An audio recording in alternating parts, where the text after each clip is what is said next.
Welcome to ISQ Volume 3.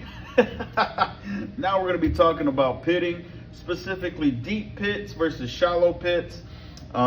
With shallow pitting, what you're going to be looking for is a drop in the secondary back wall. That's going to be the most noticeable signal.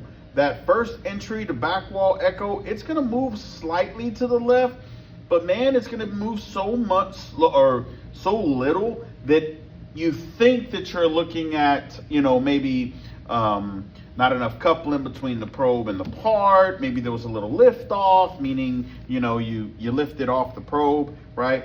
Sorry, I'm noticing right now the transducer needs to be tightened. Guys, if you're taking this ISQ test, you're given 4 hours. Hopefully with the training in the gym and these videos, you won't need that long, but nevertheless, you don't want to scan without this, okay? It freaking sucks. So make sure you have this ergonomic grip thing there. You can order them from Evident, or you can 3D print them. I didn't say that. Hey, if you need it for the test, obviously it wouldn't work in day to day, but it worked for the test. Okay, so we're gonna go ahead. We're gonna talk about shallow pitting. Somehow I know I'm gonna hear about that later. All right, remember what I told you, man. Always set a reference level. Theo's real big with reference levels. We do that. We talked earlier in episode 1 about what the 80% really was. We've already covered that. If you skipped ahead, go back, okay? So now I'm scanning. I'm at a reference level, okay? Put a little bit more couplant. I'm gonna walk into this shallow pitting. And as I walk in, I'm looking for a change in that second back wall echo. We'll see that second back wall echo drop.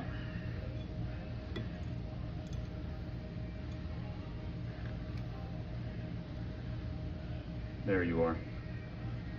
You're like, what? How do you know? Right here. You see that second back wall start to drop, okay?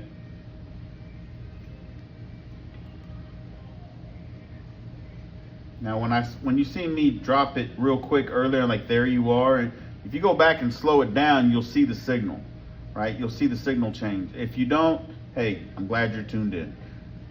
You're training with the ASNT champion. No, I'm kidding. So, see that subtle change in the back wall? That first echo, it just looks like this is dropping, but what we're seeing in that echo to echo, right? And what I'm calling echo to echo is from this point to this point, is that ruggedness, right? And for entry surface to first back wall echo, it's reading in standard mode, so it's reading time of flight from, the transducer straight down. Here, it's in between them, and it's noticing that dip, right? So when we're looking at shallow pitting, that's what we're looking for, okay? It's a real subtle change in that secondary or first back wall echo as far as distance, but it's real noticeable, okay, in that second back wall. Okay, kind of walking into it there. This is real light pitting. Okay, when I say light pitting, I'm on the outside edges right here. Okay, kind of see where I'm circling. I'm not getting into that heavy corroded spot. Just kind of circling the outside, watching the change. Okay, let's go ahead and look at another one. There we go. Got some right here. It's very shallow in this area. There we go. All right.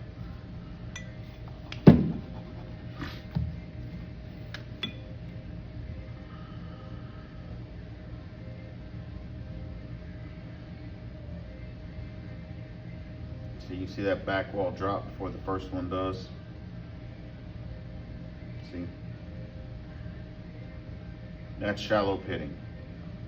We'll see a drop in the secondary echo with a slight change on the vertical baseline of this entry surface. Okay?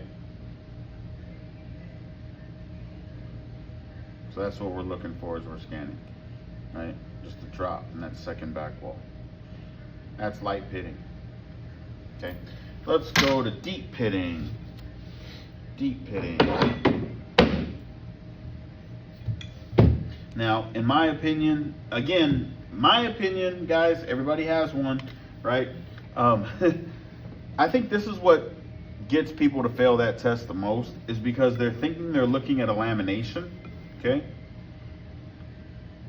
And they're not watching that signal drop. And that's a lot, to me, it's because they're riding that gain real high and they're seeing these various increases in signal, like that mid-wall signal there, right?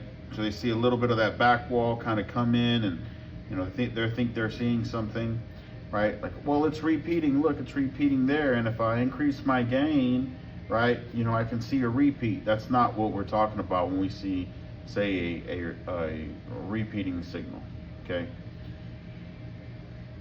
So I like to tell you guys, if you watch that leading edge signal, it's almost as though that,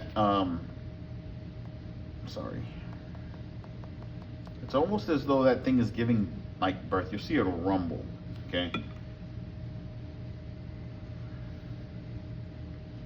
You see it kind of come out of it, move over to that side.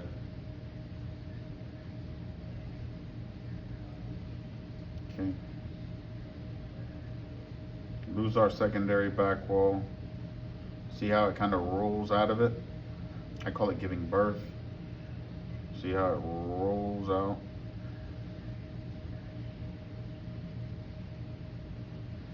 And then, depending on how I scan it, I'll get a different signal characteristic from that side to this side. See? It's almost as it's giving birth out of it.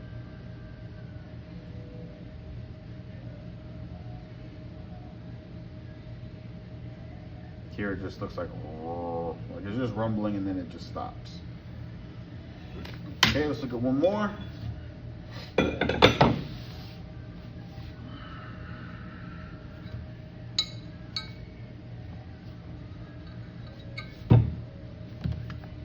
Okay. Reference level. Real easy to see a change, real easy for detection. As soon as you got that reference level set, you see the movement, right? Let's go back to that high gain setting, the AGC or auto gain correction. Some people will see something like that. Look, that secondary back wall is your real key. It's gone. Here's where it's supposed to be. Here's where it is now, completely gone.